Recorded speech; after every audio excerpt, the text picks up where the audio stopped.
अस्सलाम वालेकुम व्यूअर्स, कैसे हैं आप सब। मैं उम्मीद करती हूँ कि आप सब बिल्कुल खैरियत से होंगे। आज के इस लेक्चर में हम देखेंगे फाइनेंशियल अर्थमेटिक।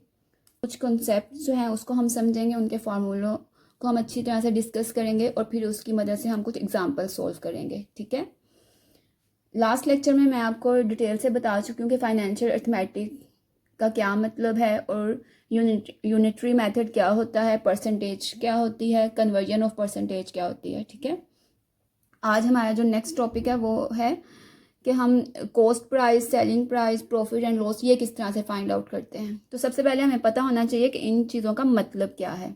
ठीक है, cost price is the price at which seller buys a good. ठीक है, कॉस्ट प्राइस क्या होती है, जिस प्राइस पे हम कोई चीज़ परचेज करेंगे। सेलिंग प्राइस क्या होगी, is the price at which seller sells the good to a customer. Selling price वो होगी जिस पे जो है वो चीज़ें बेची जाती हैं कस्टमर को। प्रॉफिट क्या होगा, इन दोनों वैल्यूज़ का डिफरेंस। ठीक है, if selling price is greater than the cost price, अगर सेलिंग प्राइस जो है वो कॉस्ट प्राइस से ज़्यादा होगी तो हमें क्या होगा, profit. If selling price is less than the cost price, तो फिर क्या होगा, अगर सेलिंग प्राइस लेस देन होगी कॉस्ट प्राइस से तो हमें क्या होगा, लॉस। ठीक है, ये बेसिक डेफिनेशन है, ये आपने देख लेनी है अच्छी तरह से। उसके बाद ये फार्मूलाज गिवन है। ठीक है, प्रॉफिट का फार्मूला क्या है, selling price minus cost price, इन दोनों का डिफरेंस क्या कहलाता है, प्रॉफिट। लॉस का क्या फार्मूला है, cost price minus selling price. ठीक है, कॉस्ट प्राइस और सेलिंग प्राइस का डिफरेंस। फिर अगर आपसे कहा जाए कि प्रॉफिट परसेंटेज फाइंड आउट करें, ठीक है, तो इसका क्या फार्मूला हो जाएगा, प्रॉफिट, ठीक, divided by cost price multiply by 100%। ठीक है, लॉस का क्या हो जाएगा, लॉस परसेंटेज का loss divided by cost price multiply by 100%। ठीक है, ये जो फॉर्मूलाज आपको यहाँ पे आप देख रहे हैं, आपको जब भी कोई क्वेश्चन दिया जाएगा उसमें इन सब की वैल्यूज गिवन होंगी, आपने सिर्फ वो वैल्यूज यहाँ पे पुट करनी है और कैलकुलेशन कर लेनी है।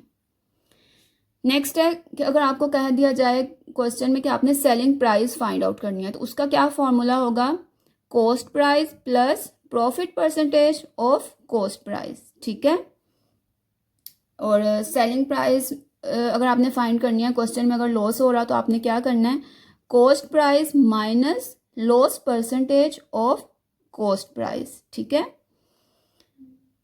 फिर अगर आपसे कह दिया जाए कि आपने कॉस्ट प्राइस को फाइंड आउट करना है, तो इसका फॉर्मूला क्या होगा, selling price divided by 100% plus profit percentage. Cost price equals to selling price divided by 100% minus loss percentage. ठीक है, ये सब फार्मूलाज आपने अच्छे से लर्न कर लेने हैं। ठीक है, फिर इन फार्मूलाज को फॉलो करते हुए आपने क्वेश्चंस जो हैं वो सॉल्व कर लेने हैं। अब हम एक एग्जांपल सॉल्व करके देख लेते हैं।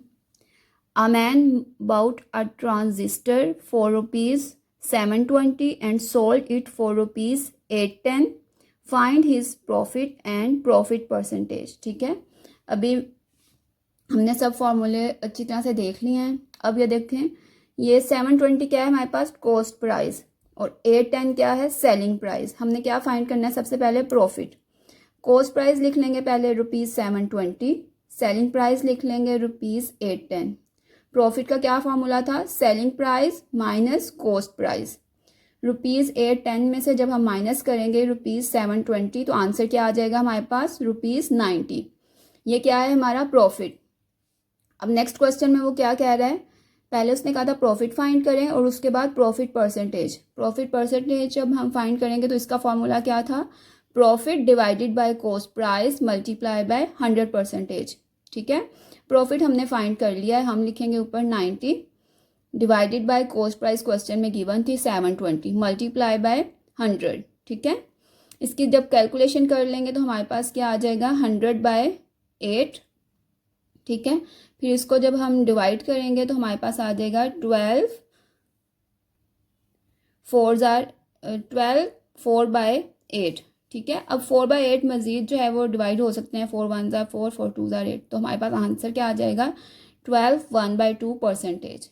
ठीक है, इसी तरह आपको कोई भी क्वेश्चन गिवन हो तो जो इन्फॉर्मेशन आपको गिवन होगी क्वेश्चन में, उसको देखते हुए आपको समझ आ जाएगी कि आपने क्या फाइंड करना है। मैंने प्रॉफिट की एक एग्जांपल जो है वो सॉल्व की है, और बाकी आपने फार्मूले अच्छे से लर्न कर लेने हैं और मज़ीद प्रैक्टिस कर लेनी है, तो इंशाल्लाह आपका भी कॉन्सेप्ट अच्छे से क्लियर हो जाएगा। एक और एग्जांपल देख लेते हैं। Ali bought a watch for ₹1200. At what price should sell it to gain 20%? ठीक है, अब इस क्वेश्चन में हमें क्या इन्फॉर्मेशन गिवन है। उसने कहा है कि अली ने एक घड़ी ख़रीदी है 1200 की। अब वो किस प्राइस पे उसको सेल करे कि उसको 20% वो प्रॉफिट हो। ठीक है, तो हमने क्या फाइंड आउट करना है, इसमें हमने सेलिंग प्राइस फाइंड आउट करनी है। तो पहले हम देख लेते हैं कि इफ़ कॉस्ट प्राइस ₹100 हो तो सेलिंग प्राइस क्या हो जाएगी 120। ठीक है, 120 कैसे होगी, 20% उसने कहा है ना, तो 100 में हम जब इसे ऐड करेंगे तो ये क्या हो जाएगा 120। अगर कॉस्ट प्राइस जो है वो 1 होगी तो सेलिंग प्राइस क्या हो जाएगी 120 डिवाइडेड बाय 100। अगर कॉस्ट प्राइस जो है वो 1200 है तो फिर क्या हो जाएगी selling price 120 divided by 100 multiply by 1200। ठीक है, तो आंसर क्या आ जाएगा 1440। ठीक है, अब हमने क्या करना है, अब हमने फार्मूला देख लिया था कि अगर हम सेलिंग प्राइस फाइंड आउट करनी हो तो हम कौन सा फार्मूला अप्लाई करेंगे। ठीक है, cost price plus profit percentage of cost price. Cost price क्या गिवन थी क्वेश्चन में 1200, वो हमने लिख लेनी है, प्लस परसेंटेज भी गिवन है 20%। ठीक है, तो 20% किसका होगा उसने बताया हुआ है, मल्टीप्लाई बाय 1200 कॉस्ट प्राइस का। फिर जब ये वैल्यूज़ पुट कर ली, इसकी अब कैलकुलेशन कर लेंगे। 1200 प्लस 20/100 आ जाएगा मल्टीप्लाई बाय 1200।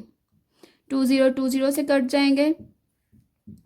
ठीक है, तो ये जब आपस में मल्टीप्लाई होगा तो 1200 प्लस 240 आ जाएगा। ठीक है, इसको जब इसमें आप ऐड करोगे तो आपका आंसर क्या आ जाएगा 1440। ठीक है, मैं उम्मीद करती हूँ कि आपको अच्छे से समझ आ गया होगा कि अगर क्वेश्चन में आपको इंफॉर्मेशन गिवन है selling price, cost price, profit, इस तरह करके, तो आपने किस तरह से उसे फॉर्मूले में पुट करना है और कैलकुलेशन किस तरह से करनी है। मिलते हैं मेरे नेक्स्ट लेक्चर में, तब तक के लिए अल्लाह हाफिज़।